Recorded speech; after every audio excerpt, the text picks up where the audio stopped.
भगवान श्री हरि की कृपा आप सभी पर बनी रहे। आज की वीडियो से पहले कार्तिक मास के छठे अध्याय में आपने सुना जब भगवान विष्णु जालंधर को मारने के लिए उसकी पत्नी वृंदा के पास रूप बदल कर जाते हैं, क्योंकि वृंदा एक पतिव्रता नारी थी, जिसके कारण उसके पति जालंधर का वध कर पाना इतना आसान नहीं था। आगे की कथा सुनने के लिए आज सुनिए कार्तिक मास का 7वां अध्याय। अगर आप कार्तिक मास के अब तक के सभी अध्याय सुनना चाहते हैं तो आप मेरे चैनल की प्लेलिस्ट पर कार्तिक मास पूजा विधि में जाकर इन सभी अध्यायों को सुन सकते हैं। आज की वीडियो शुरू करने से पहले आप सभी से अनुरोध है, कमेंट बॉक्स में कार्तिक भगवान की जय जरूर लिखिएगा। इधर युद्ध के मैदान में भगवान शिव और जालंधर में भयंकर युद्ध हो रहा था। उधर वृंदा ने स्वप्न में देखा कि उसका पति समस्त अंगों में तेल मलकर नंगे शरीर भैंसे पर सवार होकर प्रेतों के साथ दक्षिण दिशा की ओर जा रहा है। यह स्वप्न देखकर वृंदा अत्यंत चिंतित हुई।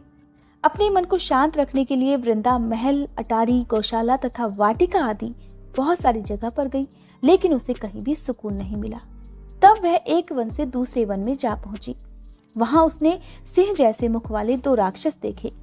उन्हें देखकर वह सहसा भयभीत हो गई और वहां से एकदम भाग खड़ी हुई। आगे जाकर उसने एक तपस्वी और उसके शिष्य को देखा और उनसे अपनी रक्षा की प्रार्थना करने लगी।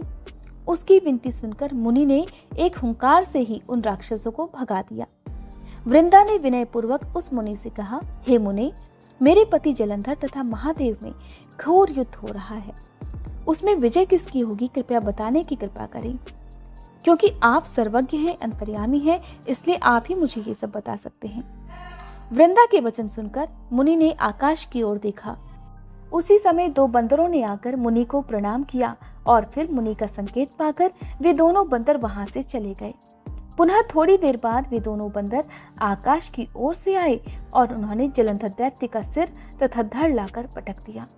वृंदा अपने पति के मृत शरीर को देखकर अत्यंत दुखी हुई और विलाप करती हुई पृथ्वी पर मूर्छित होकर गिर पड़ी।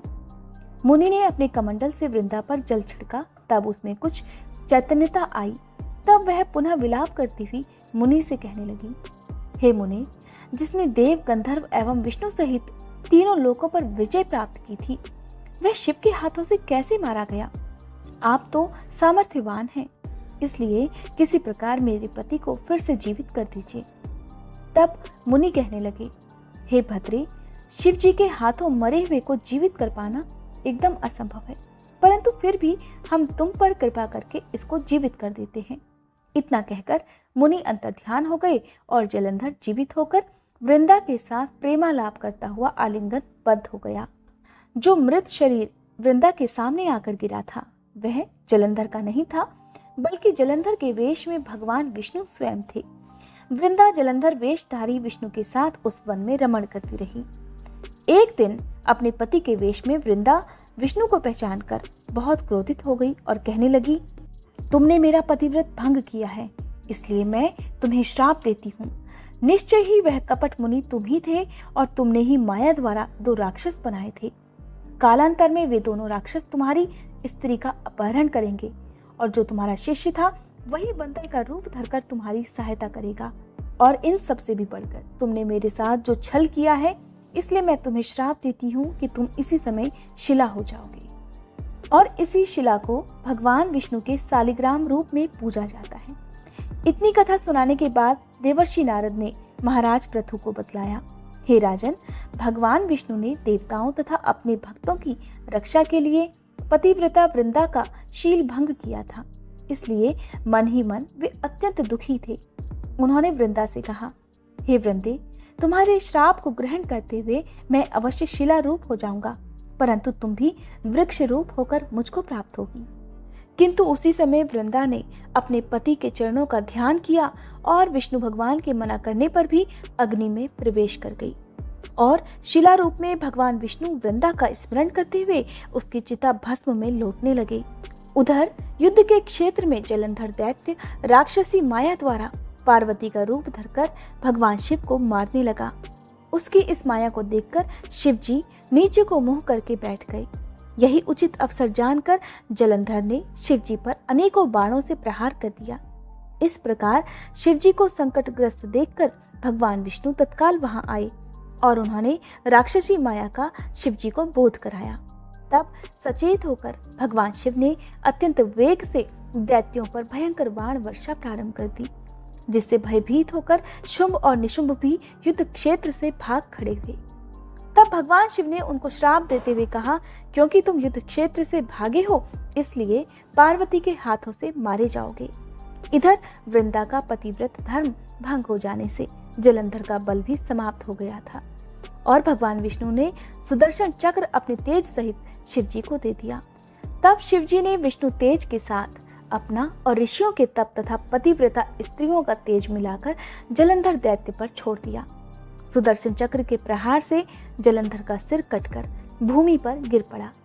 सिर और धड़ अलग होते हुए ही जलंधर का तेज शिव में तथा वृंदा का तेज पार्वती जी में समा गया। देवताओं ने शिव जी की स्तुति करते हुए उनसे कहा, हे महादेव, जलंधर को मारकर आपने हम लोगों का महान उपकार किया है, परंतु एक अनर्थ हो रहा है। वृंदा के पतिव्रत धर्म से मोहित होकर भगवान विष्णु निरंतर उसकी चिता भस्म में लौट रहे हैं, इसलिए कृपा करके इसके लिए कुछ उपाय कीजिए। तब भगवान शिव बोले, हे देवताओं, तुम सब भगवान की योग माया की शरण में जाओ, वही इस संकट को हरेंगी। तब सभी देवतागण योग माया की शरण में जाकर स्तुति करते हुए कहने लगे, हे देवी, आप संपूर्ण जगत की उत्पत्ति, पालन तथा नाश करने वाली हो। सतोगुण, रजोगुण तथा तमोगुण आपसे ही उत्पन्न हुए हैं। आपकी माया को स्वयं ब्रह्मा भी नहीं जान सकते। ऐसी देवी को हमारा नमस्कार है। जिसके भक्तगण अनादर तथा मोह को प्राप्त नहीं होते, ऐसी मूल प्रकृति को हमारा नमस्कार है। उस समय देवताओं ने आकाश में एक तेज देखा और आकाशवाणी सुनी, रजोगुण, सतोगुण और तमोगुण रूप गौरी, लक्ष्मी और सरस्वती मैं ही हूँ। इन्हीं 3 रूपों से तुम्हारी सिद्धि होगी, अतएव तुम उन्हीं की आराधना करो। फिर उन तीनों देवियों ने प्रकट होकर 3 बीज देते हुए कहा कि इन 3 बीजों को जहाँ पर विष्णु है बोकर अपना कार्य सिद्ध करो। तब सभी देवतागणों ने तीनों बीज ले जाकर जहाँ वृंदा की चिता में भगवान श्री हरि लौट रहे थे बो दिए। रजोगुण सरस्वती से आंवला, तमोगुण गौरी से तुलसी और सतोगुण लक्ष्मी से मालती की उत्पत्ति हुई। श्री लक्ष्मी जी ने अपना बीज ईर्ष्या युक्त होकर दिया था, इसीलिए मालती भगवान की पूजा में निंदित तथा आंवला और तुलसी भगवान को अति प्रिय होती है। इस प्रकार वृंदा ने वृक्ष रूप होकर यानी कि तुलसी होकर भगवान शालिग्राम से संयोग किया। इसी कारण कार्तिक के उद्यापन में भगवान श्री हरि की पूजा तुलसी के मूल में की जाती है। जिस घर में तुलसी जी का वृक्ष होता है उसमें यमदूत कभी नहीं आते। नर्मदा तथा गंगा जल और तुलसी का पूजन, ये तीनों कार्य समान हैं। मनुष्य चाहे कितना भी पापी क्यों ना हो, प्राण निकलते समय मंजरी सहित तुलसी दल जिसके कंठ में होता है वह पाप मुक्त होकर सीधा वैकुंठ लोक को प्राप्त होता है। जो मनुष्य अपने पितरों का श्राद्ध तुलसी और आंवले की छाया में करते हैं उनके पितृगण मोक्ष को प्राप्त हो जाते हैं। जो मनुष्य मंजरी युक्त तुलसी दल तथा आंवले का फल मुंह में रखता है वह साक्षात विष्णु के समान होता है।